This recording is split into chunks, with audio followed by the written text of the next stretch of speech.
আসসালামু আলাইকুম। এই যে যে আগুনগুলো রাখা হচ্ছে বর্তমানে বাংলাদেশে, ইপিজেড, মিরপুর, ঢাকা বিমানবন্দর, কক্সবাজার ইউনিভার্সিটি, এরপরে এই যে বন্দরে, চট্টগ্রাম বন্দরে 1200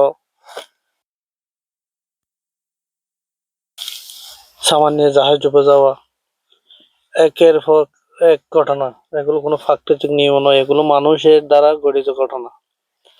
সরকারের উচিত এগুলো দেখভাল করা। আর আমাদের দেশের কিছু রাজনীতিক আছে, সবাই তো কুত্তার মতো ঘেউ ঘেউ করতেছে, কিন্তু দেশের কি পরিস্থিতি, কি সমস্যা, এগুলো নিয়ে কোনো বিবেচনা তাদের লক্ষ্যবস্তু নয়। দেশের মানুষগুলো দিন দিন আর্থিক অবস্থা নিচের দিকে যাচ্ছে, উপরের দিকে নয়। এখন যে ক্ষয়ক্ষতিটা হয়েছে $1 বিলিয়ন কম না।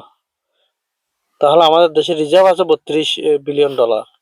$1 বিলিয়ন যদি লোকসান হয়ে যায়, তাহলে কতটা লোকসান, কতটা মানুষের আয়ের উৎস বন্ধ হয়ে গেছে।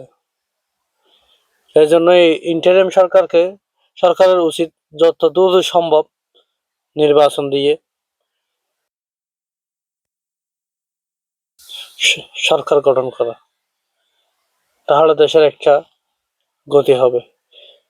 এইভাবে মেরুদণ্ডহীন সরকার দেশ পরিচালনা করতে পারে না।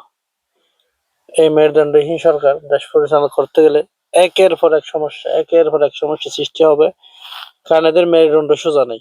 মেরুদণ্ড যদি সোজা থাকতো, তাহলে এতগুলো সমস্যা হতে পারে না। যেটা করা দরকার সরকারের, কেন একের পর এক অঘটন করতেছে, কেন একের পর এক, এগুলো জবাবদিহিতার আওতায় আনা দরকার।